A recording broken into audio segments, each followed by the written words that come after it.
the Jersey Devil, the Loch Ness Monster, Champ, Bigfoot, the Mothman, El Chupacabra, the Dover Demon, the Loveland Frog, and the Skunk Ape. All are legendary creatures that elicit both wonder and terror rolled into one convenient package. They are the tourist staples of the communities they reside in. Visitors from out of town flock to these places not to check out the local flora or fauna, but in the hopes of catching sight of one of these mythical beasts. Recently, I discovered the legend of one such beast in my home state of Michigan, more specifically the Motor City itself, Detroit.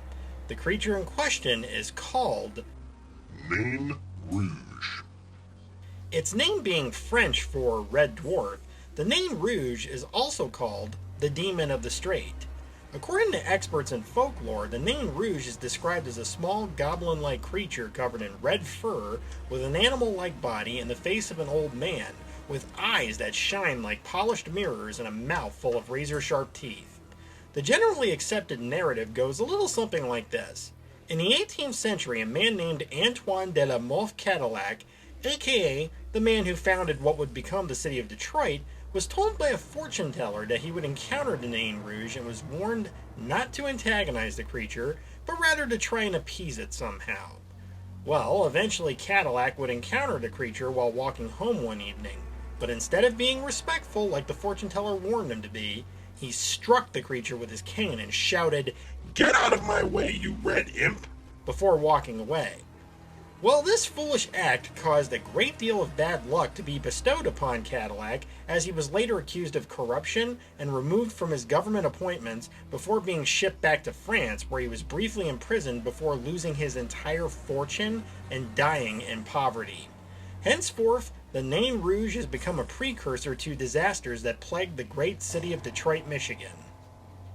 Now, according to historians and experts on the subject, the Nain Rouge likely originated from Native American myths about nature spirits that inhabited the land that were later combined with elements from European folklore to create sensationalist stories to entertain and frighten potential settlers in the region.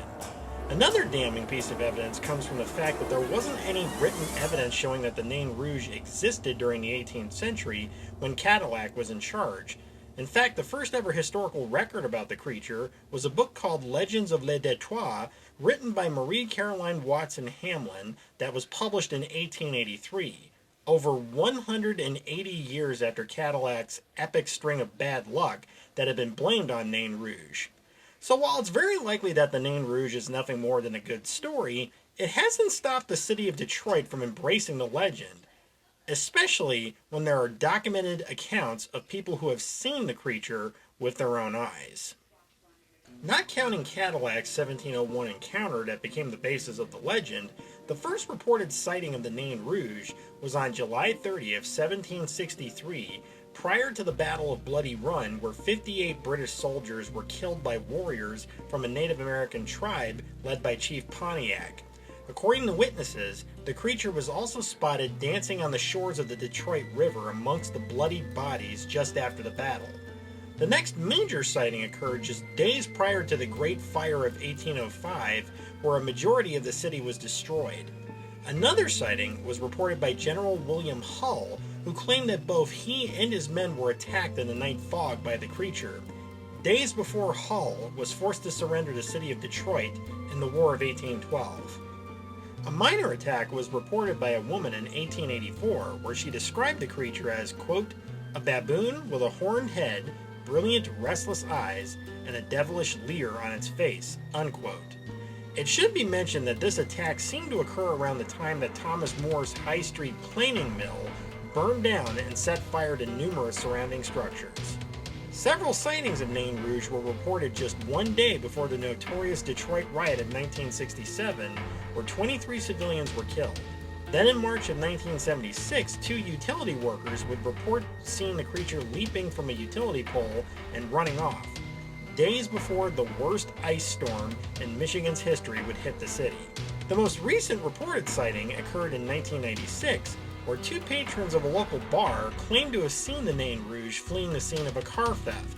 Although the 2 witnesses in question were drunk by their own admission, it should be noted that 1996 was also the year that a massive storm hit the Great Lakes, that caused some flooding to neighboring states and today is referred to as the Lake Huron Cyclone.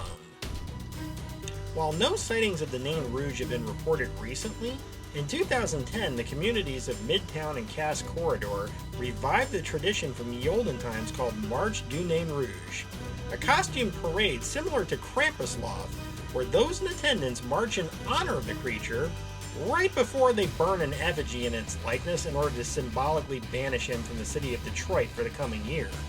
A local establishment called the Detroit Beer Company created a signature beverage in honor of Nain Rouge called Detroit Dwarf Lager. So like the Bunny Man whom I tackled in a prior episode, the Demon of the Strait seems to have been lovingly embraced by the people of Detroit and has become a part of the city's cherished and colorful history. So what are we to take away from this? Is the Nain Rouge real? Is he a legitimate prophet of doom or a playful trickster? Or is it nothing more than an entertaining urban legend? Well, like I said in the previous episode, The Haunting of Al Capone, it really comes down to what you choose to believe. As for me, I don't expect to bump into a little red dwarf the next time I happen to take a stroll down the streets of Detroit, but if I do, I am going to be smart about it and not say or do anything to make it angry. Maybe I'll buy him an ice cream cone. Or maybe a pint of Detroit Dwarf. If you like this video, please show your support by dropping a comment below, hitting the like button, and sharing it with your friends. If you're curious about my future content and want to hear more creepy tales, then please subscribe to my channel and hit the little bell icon so you'll be notified whenever I upload something new. Until next time, have a lovely day, stay safe out there, and most importantly, Stay creepy.